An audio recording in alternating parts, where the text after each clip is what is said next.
Bismillahirrahmanirrahim.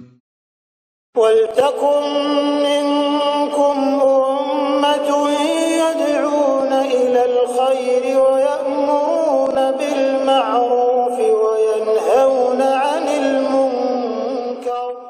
Assalamualaikum warahmatullahi wabarakatuh. Bagaimana hukum memperbanyak puasa di bulan Muharram? Nah, ini kita sudah sampaikan bahwa kita dapat hadis yang terkenal ini, hadis Al-Bahiliyah, ya, an abiha aw ammiha annahu ata Rasulullah sallallahu alaihi wasallam summan talaka fa atahu ba'da sana. Ini hadis Al-Bahiliyah. Ini bertemu dengan Nabi sallallahu alaihi wasallam 1 tahun, kemudian intalaka fa atahu ba'da sana. Sudah ketemu Nabi bersama Nabi 1 tahun yang lalu, kemudian 1 tahun berikutnya baru ketemu. Bisa dibayangkan Pak? Kalau kita pernah ketemu tahun ini, tahun depan baru kita ketemu. Ini yang terjadi antara Nabi dengan Al-Bahili, ya. Begitu dia ketemu, wa qad taghayyarat haluhu wa hayatuhu, dia sangat berubah. 1 tahun saja berubah mukanya, berubah wajahnya, berubah dirinya, penampakan wajahnya sangat berubah. Faqala ya Rasulullah, amma ta'rifuni, apakah engkau mengetahui saya Rasulullah?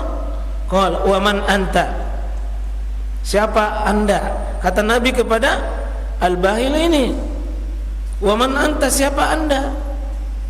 Pada 1 tahun yang lalu itu, 1 tahun yang lalu. Qala ana Al-Bahili, saya Al-Bahili ya Rasulullah, alladzi ji'tuka ama ya alwal, kita pernah ketemu 1 tahun yang lalu, ya 1 tahun yang lalu ya Rasul. Seolah Nabi mengatakan, seolah-olah Al-Bahili mengatakan, ya Rasul, masa anda kenal lagi 1 tahun yang lalu kita ketemu. Kata Nabi, fama gayyarak, kenapa kau berubah sekali? Wa qad kunta hasanal haya, dulu 1 tahun lalu bagus sekali wajahmu, bagus sekali kau, cerah, tidak terlalu kurus seperti ini. Wajahmu pucat, kurus, kering seperti orang sakit. Kata Al-Bahili, ma akaltu ta'aman illa bil laili munzu faraktuka, ya Rasulullah 1 tahun yang lalu begitu kita ketemu, tidak pernah kak makan kecuali di malam hari. Artinya ya puasa terus menerus di siang hari, terus puasa sepanjang 1 tahun. Semangat sekali nih Al-Bahili ya ikhwan. Semangatnya apa? Semangat berpuasa. 1 tahun tidak pernah tidak puasa, malam saja dia makan. Faqala Rasulullah SAW, lima azabta nafsak, kenapa kau siksa dirimu? Ini yang saya mau tekankan nih ikhwan. Lima azabta nafsak, kenapa engkau menyiksa diri? Padahal dia ibadah, puasa, niatnya baik, yang dilakukan juga baik, tapi Nabi mengatakan lima azabta nafsak, kenapa kau menyiksa diri? Apa pentingnya ini mas sekalian? Niat baik, perbuatan baik, tapi tidak di atas sunnah Nabi, itu termasuk kategori lima azabta nafsa, menyiksa diri. Puasa baik, tapi caranya berpuasa tidak baik. Puasa baik, tapi cara menghadirkannya puasa dalam hidup tidak baik. Coba, niat baik tidak cukup ikhwan, harus punya cara yang baik. Niat baik tidak cukup, harus punya cara yang baik. Bukan nanti waktu yang baik, kalimat yang baik belum tentu cocok pada semua tempat. Ibadah puasa Nabi tidak gembira, karena hidup ini mas kan bukan menyiksa diri, hidup ini bukan membebani diri. Disinilah pentingnya apa? Kefakihan, kefakihan ilmu, bukan nekat dalam sebuah atas nama ibadah. Semangat tanpa kefakihan itu nekat namanya. Ya semangat ini, semangat, tapi tidak fakih dia dalam mengamalkan ilmu. Makanya mas kena ma yuridillahu bihi khaira yufaqihu fiddin. Siapa yang Allah kehendaki kebaikan, difakihkan dia. Amal sedikit ya ikhwah, amal sedikit tapi dilakukan dengan kefakihan, paham yang benar, paham yang benar, nilainya bisa lebih baik daripada amalan itu banyak bertumpuk-tumpuk tanpa ilmu fikih, tanpa ilmu kefakihan. Di sini pentingnya orang berilmu, karena ilmu yang menggerakkan orang beramal. Ilmunya salah, amalnya salah. Ini Al-Bahili semangatnya hebat, semangat beramal, tapi tidak dibangun di atas ilmu. Maka Nabi lima azab tanafsa. Ini tentu kepada perkara lain pak. Salat malam terus menerus, tidak mau tidur, itu lima azab tanafsa.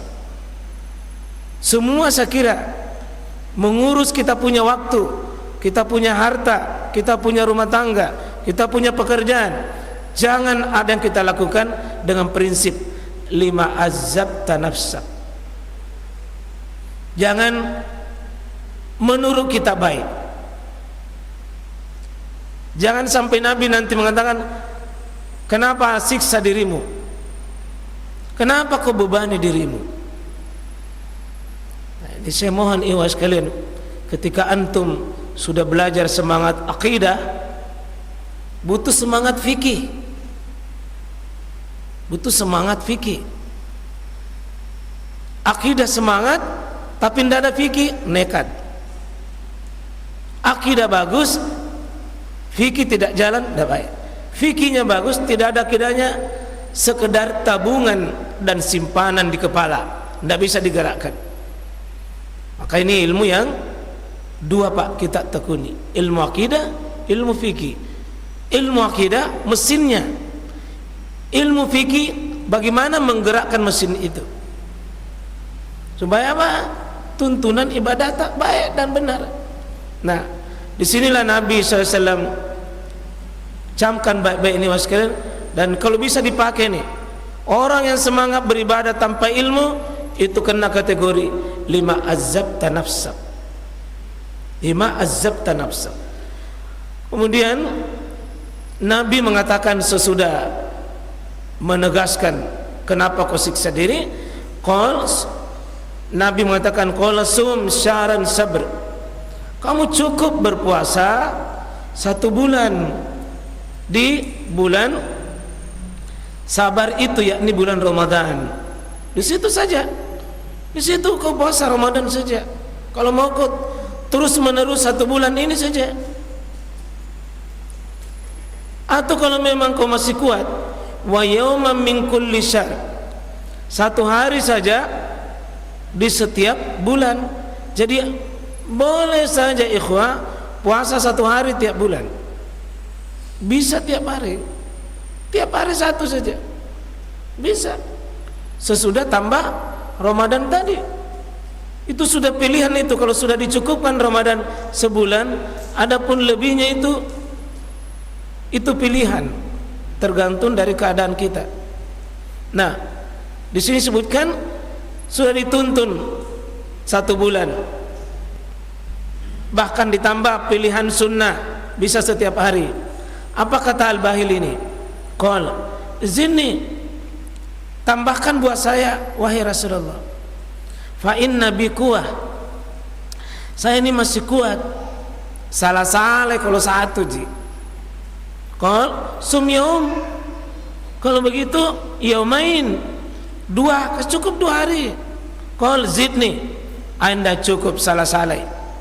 Qala sum salasa ayam, cukup bala 3, cukup bala 3. Qala zidni, ay masih bisa. Qala sum, jadi ada mentong itu orang Pak berbakat pada bidang-bidang tertentu.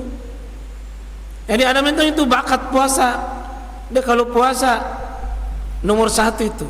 Ada orang bakatnya sholat malam, ada orang bakatnya bersedekah, ada orang bakatnya sholat sunnah, ada orang bakatnya Pak di majelis ilmu, ada bakatnya di berbakti sama orang tua, ada bakatnya sabarnya sama takdirnya, ada orang berbakat ridho sama suaminya. Dan itu pintu-pintu surga. Mari kita miliki salah satu di antara sekian bakat itu, yang mana kira-kira menonjol pada diri kita.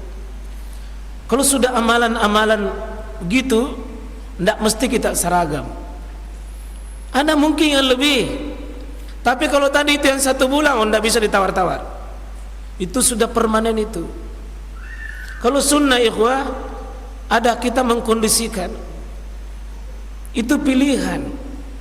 Nah, dia mengatakan qala sum minal hurum. Dia masih kuat. Apa kata Nabi? Kalau begitu balik, puasa mau di bulan-bulan haram. Tapi watruk, tetap ku berhenti. Jadi di bulan haram ini, mana bulan-bulan haram? Yang 4 itu, ya Muharram, Zulhijjah, Zulqa'dah dan Rajab. 4 ini disebut minal hurum. Jadi bulan-bulan haram yang 4 itu arba'atun minal hurum, ya, inna iddatasyhur indallahi 12 syahran. Ini masuk ini arba'atun minal hurum, ini sum minal hurum.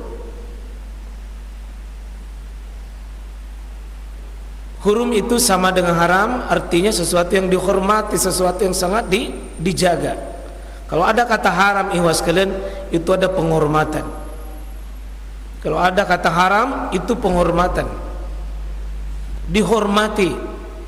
Kalau ada kata haram, mahram, masjid yang haram, tanah haram, bulan haram, mahram, itu dihormati itu. Dihormati. Kau berpuasa di bulan-bulan haram, watruk, dan berhenti. Artinya jangan full, perbanyak saja tanpa hitungan. Jadi kalau mau kita puasa di bulan-bulan haram, perbanyak boleh saja, tidak ada batasan waktu. Summinal hurum watruk, summinal hurum watruk. Tidak ada ketentuan di sini berapa. Seolah-olah Nabi mengatakan perbanyak makopale di bulan-bulan haram itu, terserah kemampuanmu.